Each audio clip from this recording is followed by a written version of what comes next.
네, 안녕하세요. 반갑습니다. 네, 오늘은 여러분들과 함께 이 계시록에 있는 14만 4천이라는 그 구원받는 그 무리에 대해서, 그 숫자에 대해서 우리 함께 살펴보는 시간을 갖도록 하겠습니다. 자, 이게 그 계시록을 보다가 가장 궁금해하는 부분이 이 14만 4천에 대한 부분입니다. 자, 이 14만 4천은 계시록 7장과 14장에 나오는데요. 자, 이 14만 4천, 이 계시록 7장하고 14장에 나옵니다. 자, 그런데 이 14만 4천이 그 우리나라에서 이 가장 많이 14만 4천에 대해서 거론하고 있는 그 종교단체가 하나님의 교회하고 신천지입니다. 자, 하나님의 교회와 신천지의 공통적인 그 내용을 보면 14만 4천은 오늘 이 시대, 즉 신천지나 하나님의 교회 안에서 구원받는 어떤 사람의 숫자라고 이렇게 말을 합니다. 그래서 신천지와 하나님의 교회에 있는 많은 그 신도들이 이 14만 4천에 들어가기 위해서 뭐 예배도 계속 나가고 봉사도 하고 교회에 거의 헌신을 하며 살고 있습니다. 자, 그러면 이 14만 4천이 정말로 오늘날 이 교회에서 나오는 것인지 아니면 이 14만 4천은 무엇을 의미하는 숫자인지 이거에 대해서 정확하게 한번 보도록 하겠습니다. 자, 계시록 14장에 보면 14만 4천은 처음 익은 열매라고 나옵니다. 자, 이 예언을 가지고 하나님의 교회든 이거를 초실절의 예언이라고 말해요. 초실절. 자, 이 초실절의 뜻이 처음 초자에 열매 실자를 씁니다. 그래서 처음 익은 열매로 구원받은 사람들이 14만 4천이다. 그리고 이후에 구원받는 사람들은 또 큰 무리다. 이렇게 하나님의 교회는 신천지든 말을 합니다. 신천지는 모르겠지만 하나님의 교회는 그렇게 말을 합니다. 자, 그러면 이 14만 4천이 처음 익은 열매라고 하니까 정말 초실절에 대한 예언일까? 이 부분을 확인을 해보셔야 돼요. 자, 이 구약 성경에 보면 율법 시대 보면 많은 율법이 있습니다. 초실절도 어떤 구약의 율법 중에 하나겠죠. 근데 이 율법 말고 또 하나가 있어요. 뭐가 있냐면 이 초태생이라는 이 율법이 하나가 있습니다. 자, 초태생. 이 초태생의 율법을 하나님께서 왜 만드셨냐면, 자, 우리 알다시피 애굽의 역사 보면, 애굽의 역사 보면 하나님께서 애굽에 10가지 재앙을 내리시죠. 근데 그 마지막 재앙이 뭐였습니까? 애굽에 있는 모든 장자, 짐승이든 사람이든 다 죽이는 재앙을 내렸어요. 뭐 이스라엘도 해당이 됐어요. 근데 이스라엘에게는 그 재앙을 넘길 수 있는 방법을 알려주셨습니다. 뭐냐? 그게 이제 6월절이라는 건데 1년 된 수양을 잡아서 그 피를 문설주에 바르면 그 피를 보면 이 애굽의 이 장자를 죽이는 재앙, 애굽의 이 장자를 죽이는 재앙, 이 재앙에서 이 6월절이라는 걸 지키면 6월절은 이제 그 어린 양의 피가 있어요. 이 피를 보면 이 장자를 죽이는 재앙을 넘기겠다. 그래서 넘을류 건너를 월자를 써서 이런 그 재앙을 넘긴다. 어떤 재앙에서? 이 장자를 죽이는 재앙에서 넘겨주겠다. 라는 그런 그 내용으로서 이 6월절이라는 걸 지키게 하십니다. 자, 그래서 실질적으로 성경에 보면 이 6월절 어린 양의 피를 보고 이스라엘의 장자들은 다 어떻게 합니까? 재앙을. 다 넘겨서 안 죽었어요. 그러고 나니까 어떤 일이 벌어집니까? 하나님께서 야, 이 초태생이라는 규례를 내가 정해야 되겠다. 그게 이제 출애굽기 13장에 나와요. 그래서 왜 정합니까? 이 규례를 이렇게 훗날에 물어보면 출애굽기 13장 그 14절인가 보면 뭐라고 돼 있냐면 자, 애굽 당시에 모든 장자를 다 죽일 때 이스라엘 장자는 내가 다 살려줬다. 그러니 이스라엘에 태어난 첫 번째 이 장자, 짐승이든 사람이든 이거는 다 누구 거라고요? 하나님 거다.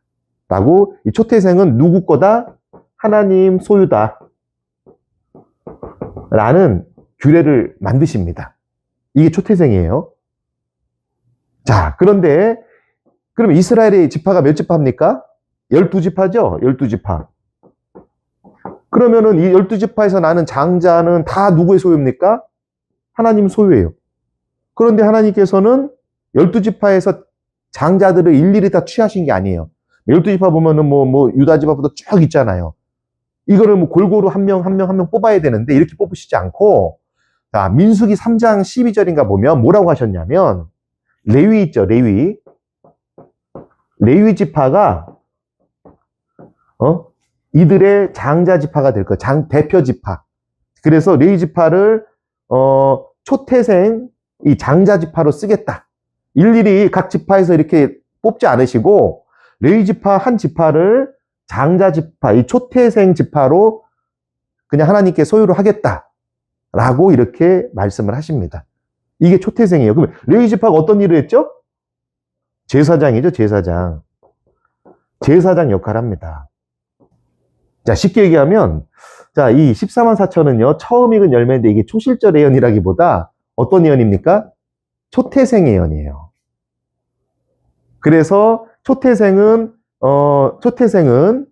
자, 레위 지파가 대표 지파가 됐어요. 이들이 초태생이 선택을 받은 겁니다.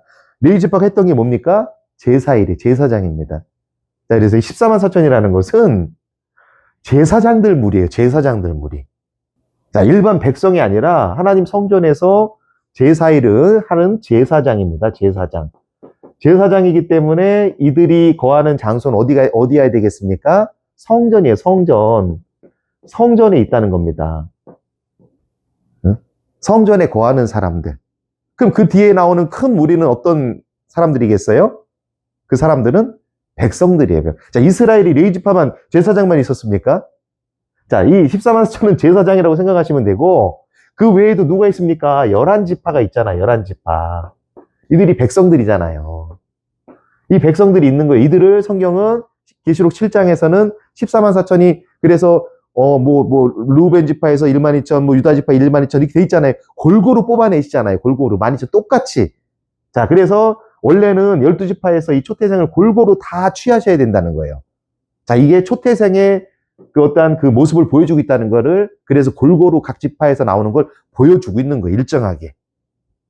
자, 그런데 이스라엘은 제사장만 있는 게 아니라 누구도 있습니까? 11지파가 백성들이 있잖아요.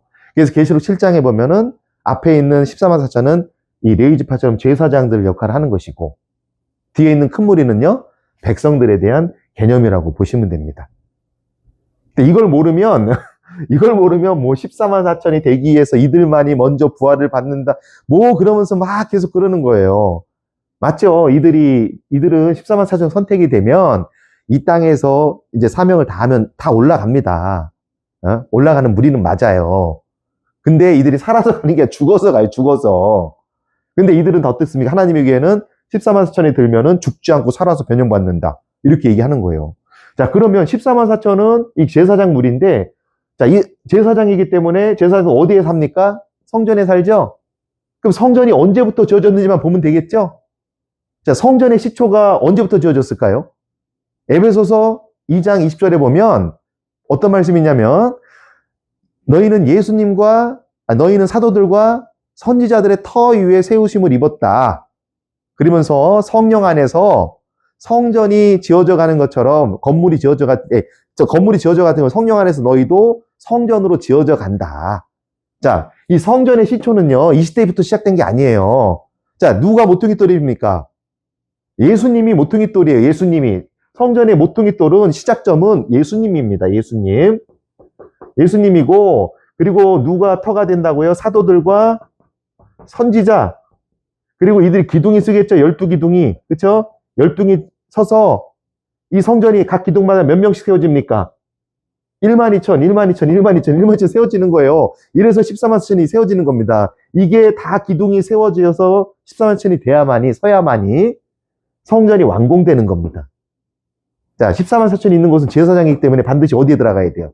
성전에 들어가야 된다. 그 성전의 시작은 모퉁이돌이 맨 먼저 시작된 게 어디예요? 예수님부터. 그래서 14만 4천은 이 시대에 찾아지는 게 아니라 예수님부터 시작을 해서 사도들, 선지자들도 다 14만 4천이에요. 성전입니다.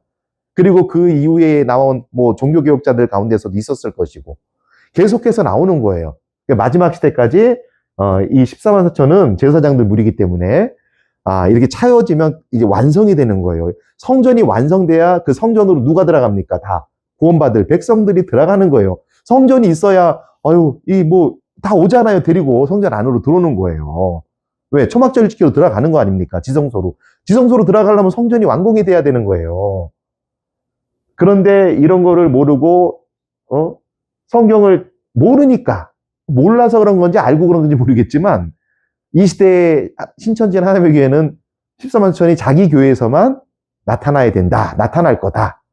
2000년 전에 예수님도 14만 천 아니었고, 사도들도 아니었고, 초대교회 성도들도 아니었다. 이렇게 이상한 잘못된 주장을 하는 겁니다. 그러니까 지식이 없으면 망하는 거예요.